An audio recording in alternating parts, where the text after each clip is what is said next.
다음으로 이제 이재명 대표에 관한 이야기 좀 나눠보도록 하겠습니다. 단식으로 입원한 지 35일 만에 이제 당무에 복귀를 했습니다. 이 대표는 무능한 내각 총사퇴 그리고 여야정 3자 회동을 제안을 했는데 이 대표의 이 복귀 첫 목소리 좀 어떻게 들으셨는지요? 3자 회동을 어디를 말하는 거예요? 이재명 대표가 말하는 3자 회동은 여야정. 그러니까 용산. 네. 용산에 누구? 대통령까지 끌고 들어갔나? 네. 어? 대통령 김기현 자기 이렇게 만나자는 거예요? 예. 그런 뜻이죠? 네. 건방진 소리야. 한마디로 건방진 소리야. 네. 왜 그런가 하니까 가짜 단식 아니야. 단식 안 했어. 가짜 행각을 보이고 그래야 공판 미루고 수사도 미루고 그래야 유창훈 부장판사의 영장 기각도 유도했다고 나는 봐요. 유도했다고. 네네. 그 이재명 측에서 가만히 있어가지고 그게 기각된 게 아니고 뭔가 크게 작용했다고 나는 봐요. 크게 작용했다고. 네. 우리가 눈치채지 못하는 부분에 왜 그런가 하니까 그 영장이 기각되느냐 마느냐 누가 제일 이해관계를 가졌겠어요. 기각이 되면 가장 큰 피해를 입는 게 이재명이 감옥에 당장 들어가야 되니까. 그렇죠. 그 다음에는 누구냐. 그 다음에 권순일과 김만배 대장동 일당 50억 클럽 이 사람들의 수사가 신속히 진행될 거 아니에요. 네. 그러니까 수단 방법을 가리지 않고 영장 기각시키고 이래가 가짜 단식하고 그리고 35일 만에 나타나가지고 네. 기껏 한다는 게 자기 책임 그동안에 국회를 황폐화시키고 이한 심의도 다 미루게 만들고 네. 일어나놓고 와서 자기는 아무 잘못이 없는 것처럼 대통령 헐뜯고 네. 그다음에 무슨 3자 회동하자 건방지기 짝이 없는 것이다. 건방지기 짝이 없다. 네. 정치 펀치 마지막에 이게 글로브를 지금 감옥 끼고 때려야 돼. 네, 그 말씀하신 대로 강서구청장 보궐선거에서 국민의힘이 패배한 이유가 유창훈 판사 때문이다 이런 말씀을 하셨잖아요. 어떤 내용이죠? 불행한 일이지만은 네. 강서구청장 그 선거는 국민의힘 당이 패배할 수밖에 없다. 그 후보를 내는 게 잘못이다. 네네. 후보를. 그러니까 김태우라는 사람이 문재인 정권 민정수석 비서실에서 여러 가지 부정 비리를 폭로해서 이게 공익 제보자의 대우를 받아야 되는데도 그냥 거꾸로 파면하고 재판에 회부했으니까. 그러니까 윤석열 대통령이 이 사람은 공익 제보자를 보호해야 할 대상이다. 그러니까 유죄 판결 나가 이제 그 자리를 비키게 되니까 8월 달에 사면하고 네. 10월 달에 입후보 시켰는데 이게 실수야. 안 내보냈어야 돼. 당은 당겨야 돼. 이런 경우는 후보 내면 안 됩니다. 그런데 이왕 후보가 나왔다. 그런데 민주당이 이걸 정권 심판적으로 몰아갔거든. 225분의 1 지방자치단체가 225개가 있는데 그중에 하나의 보궐선거에 민주당이 정권 심판을 걸었단 말이야. 네. 그러면 이쪽에서는 거기에 대응해갖고 이게 오프사이드 전법을 써야 돼. 뭔가 하면 그래. 정권 심판으로 미루오더라도 우리는 아니다. 일개 지방선거다. 이렇게 물러서야 되는데 이것도 총력전을 해버렸단 말이야. 예. 이런 과정에서 선거 양상이 정권 심판이 돼가는데 유창훈 부장판사라는 자가 네네. 이게 이재명 영장까지 기각을 하니까 영장 기각은 무죄라고 지금 떠들고 다니거든. 네네. 이 최종 판결이 아니거든. 그렇죠.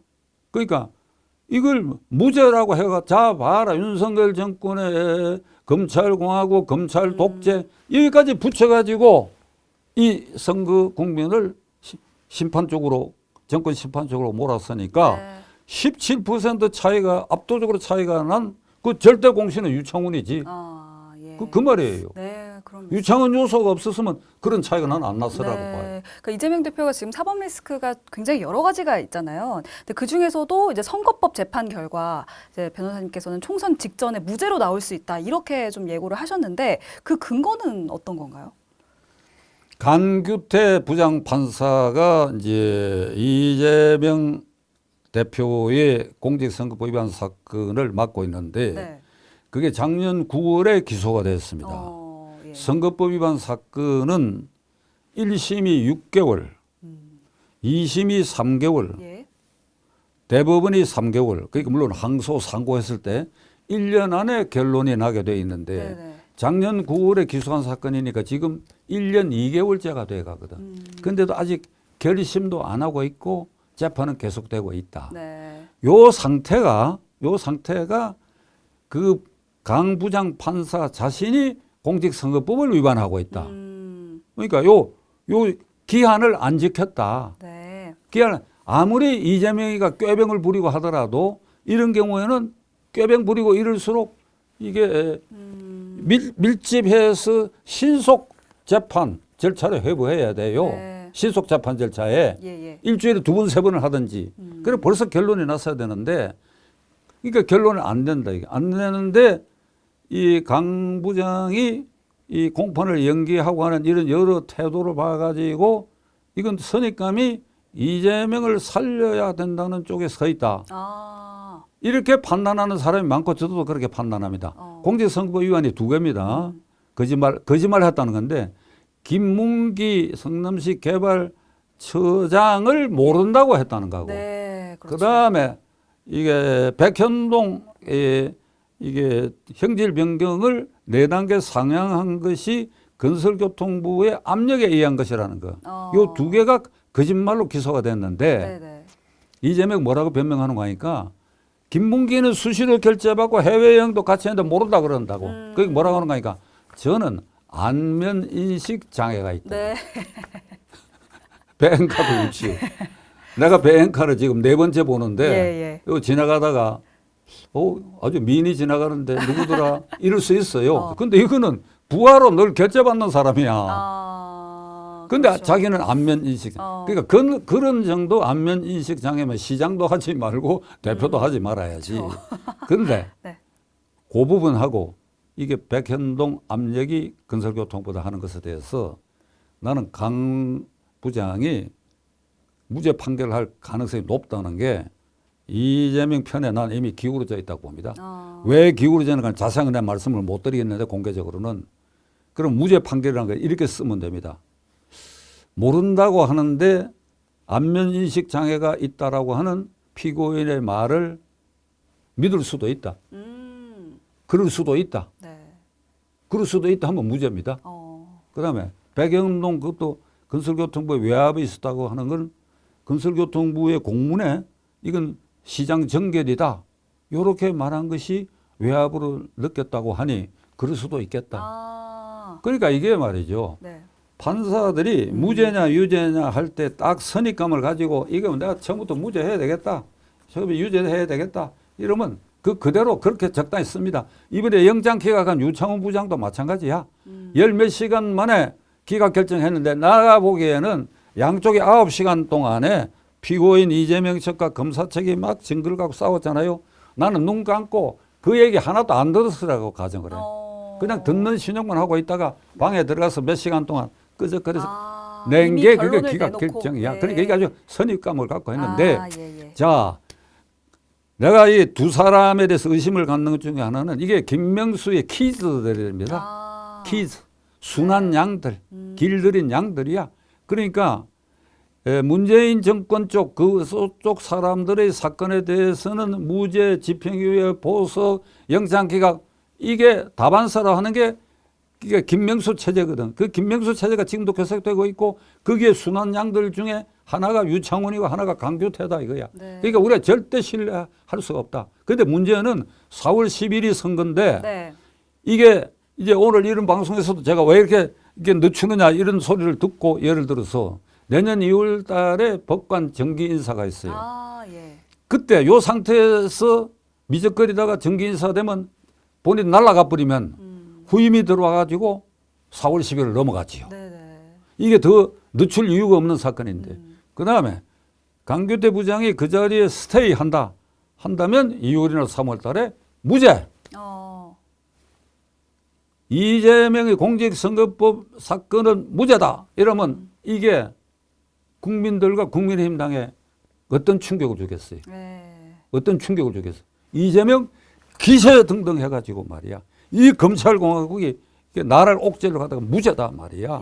이 선거에 어찌 되겠어? 선거에. 중간 부동층 표가 어떻게 되겠어? 중간 부동층 표가 야 이게 판사도 이상하다. 그렇다고 우리가 이재명 찍을 수는 없다. 그렇다고 국민의힘당도 그렇다. 그럼 대량 기권해버리거나 네. 그 다음에는 역시 그렇지. 이재명을 너무 옥죄다가 저런 꼴이 났구나. 네. 그럼 이재명 편 들게 되지요. 그러니까 내년 국회 선거는 말이죠. 아주 미세한 차이로 과반이 되느냐 안 되냐가 결정될 겁니다. 여기에 강규태 부장판사가 네. 유창훈에 이어서 두 번째 공신이 될 가능성이 있다. 그러면 검찰과 윤 정권은 대비책이 있느냐? 어떤 뭐가 대비책이 될 것 같아요? 변호사님 생각은 어떠신지요? 만일 강규태 부장판사가 지금은 의심스러운 행동을 계속했으니까 그렇죠? 6개월 만에 끝내야 될 거 1년 지금 2개월 끌고 네. 있고 그가 김명수 키즈고 그다음에 뭐 사유가 뭐 부적절한 걸 가지고 자꾸 연기하고 그랬거든. 근데 이 사람이 2월 달에도 그대로 자리에 남고 3월 달이나 선거 직전에 무죄 판결할 가능성이 있다 그러면 검사가 기피 신청할 수밖에 없어. 검사가 네. 기피 신청하면 재판이 중단되지요. 어. 그러면 그 기피에 관한 이게 또 재판이 진행되니까 4월 달 넘길 수가 있어. 그러니까 4월 전에 예. 무죄 판결이 난다고 하는 것은 검찰로서는 절대 용납해서는 안 되는 겁니다. 네. 그게 유죄가 되면 명백한데 지금 유죄가 될 것이다라고 볼 만한 정황이 없어. 그렇군요. 그래서 제가 걱정하는 겁니다. 네. 그럼 내년 총선 어떻게 될 거라고 예측하시는지요? 지금 내년 상황에서? 총선에 국민의힘당이 과반수 네. 300석 중에 151석 이상이 안 되면 앞에 모두에 말씀드린 것처럼 큰일 나지. 그 말은 민주당이 과반 이상을 확보한다는 뜻 아니에요. 네, 네. 그렇죠? 민주당이 현재도 과반을 넘지요. 그렇죠. 168석이니까. 네. 절반이 넘잖아요. 그 의석을 가지고는 헌법 개정안은 3분의 2 이상이니까 안 되고 네. 대통령 탄핵도 3분의 2 이상이니까 안 되지요. 네. 그러나 국무위원 탄핵은 절반과 얼마든지 가능하지요. 예, 예. 그렇게 행정안전부 장관 지난번에 탄핵했고 터무니없이 검사도 하나 탄핵해버렸잖아요. 그러니까 이걸 막고 일련의 개혁 작업을 해나가기 위해서는 거꾸로 국민의힘당이 과반을 차지하지 않으면 안 된다. 네.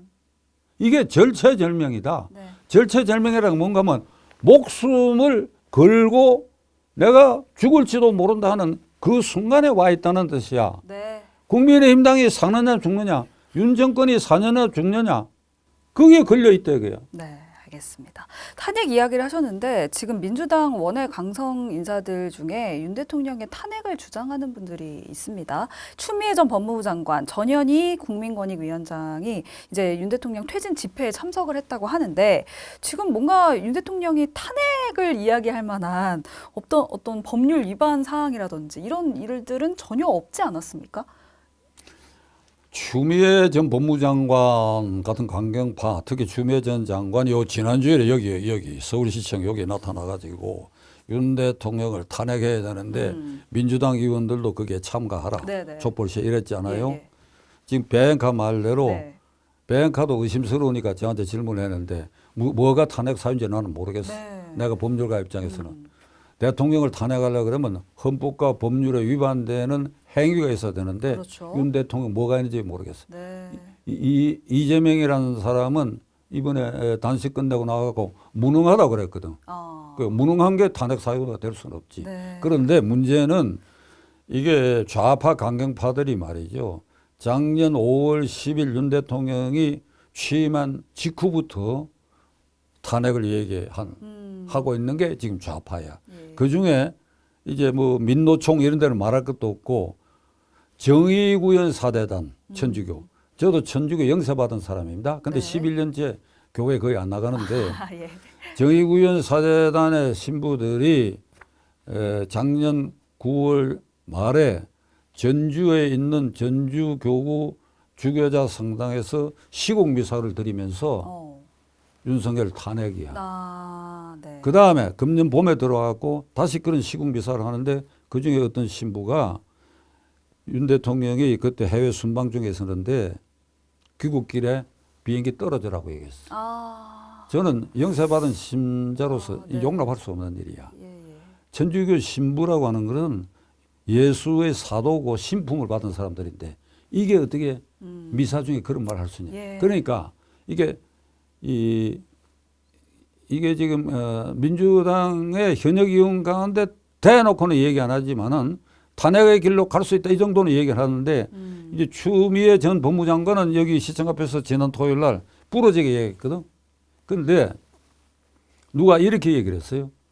추미애 법무장관이 윤석열 대통령을 만드는데 공이 있습니까? 없습니까?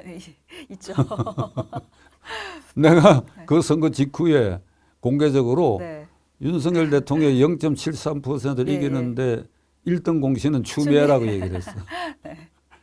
기억하지요? 법무장관 때 검찰총장을 옥죄가지고 징계한다, 업무 정지한다, 맞습니다. 막 이러고 네. 국회에서 아주 환한 표정으로 내 명을 거역을 안 했으면 다 좋아질 일인데 손가락 갖고 이게 조선조 임금이 신하 역적을 획책한 신하에게나 하는 소리지. 내 명을 거역하지 않았으면 다 좋아져. 그 명을 거역 안 했으면 다 좋아졌지. 네.